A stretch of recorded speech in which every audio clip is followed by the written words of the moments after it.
l'impératif, the imperative mood. When is the imperative used?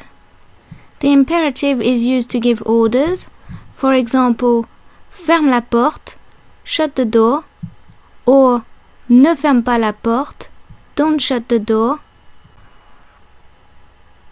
If you wish or need to learn how to make sentences negative, click here. The imperative is also used to give advice. For example, vas-y, tu as besoin de t'amuser. Go to it, you need to have fun.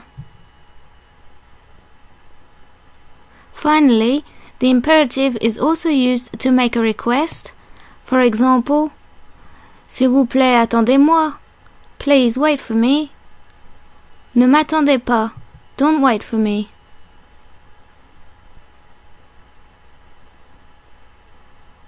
How is the imperative formed? Because you could only give orders or advice to someone you were directly talking to, tu, vous, and nous are the only grammatical persons used in the imperative.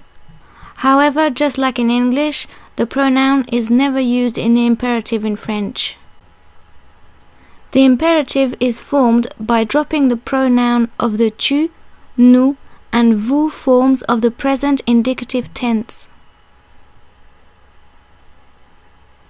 So, for example, the verb faire, to do or to make, in the imperative is fais, as in fais la vaisselle, do the washing up. Faisons, as in faisons la vaisselle, let's do the washing up. Faites, as in faites la vaisselle, do the washing up. And here's another example. Finir, to finish or to end. Fini, as in finis tes devoirs, finish your homework.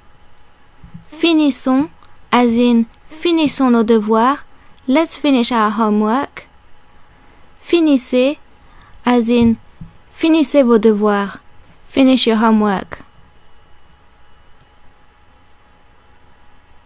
However, ER verbs, as well as IR verbs whose tu form in the present indicative ends in ES, need to have the final S of the present indicative taken off to form the tu form of the imperative, unless the verb is followed by the pronouns I or en.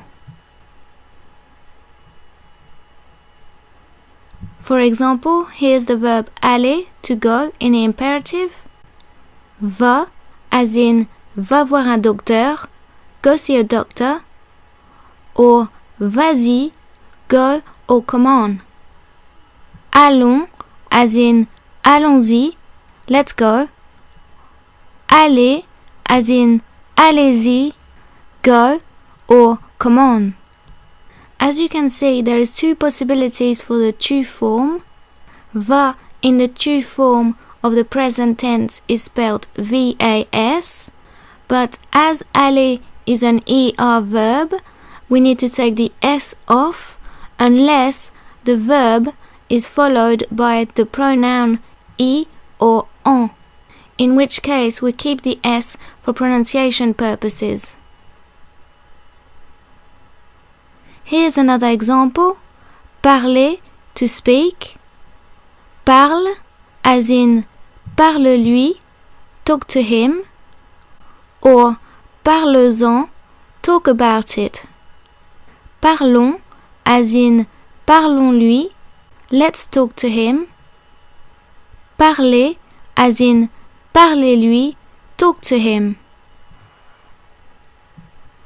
There are 4 irregular verbs in the imperative: avoir, être, savoir, and vouloir. Here's the verb avoir, to have, in the imperative. Aie, as in aie patience, have some patience. Ayons, as in ayons patience, let's have some patience. Ayez, as in ayez patience, have some patience. Aie, ayons, ayez. Here is the verb être, to be, in the imperative. Sois, as in sois aimable, be nice. Soyons, as in soyons aimables, let's be nice. Soyez, as in soyez aimable, be nice. Sois, soyons, soyez. Here is the verb savoir, to know, in the imperative. Sache, sache dire non, know how to say no. Sachons, as in sachons dire non, let's learn how to say no. Sachez, as in sachez dire non, know how to say no.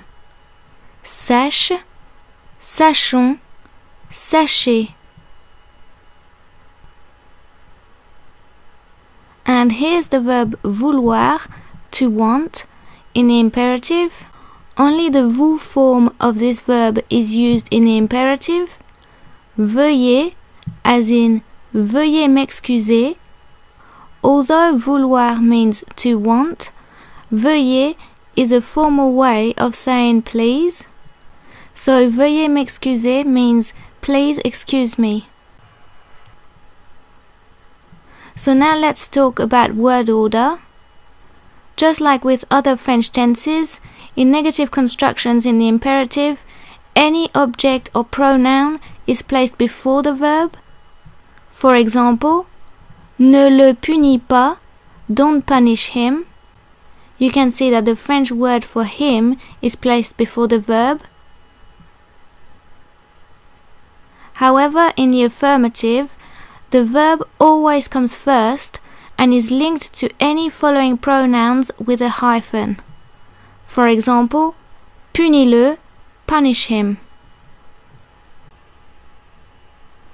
Another rule you need to be aware of in the imperative is that the reflexive pronouns me and te, which are used with pronominal verbs, need to be changed to moi and toi respectively when the sentence is in the affirmative. For example, tu me rappelles, you remind me, in the imperative becomes rappelle-moi, remind me. You can see that the pronoun me in the present tense has become moi and has been placed after the verb in the imperative. This is because the sentence is in the affirmative. If the sentence had been negative, me would have stayed the same and would have remained before the verb. This is the end of the video. If you have any questions, requests or suggestions, please leave a comment below, and don't forget you can also find me on Twitter and Facebook. And finally, if you're interested, here are the links to my grammar, vocabulary, culture and pronunciation playlists. Bye!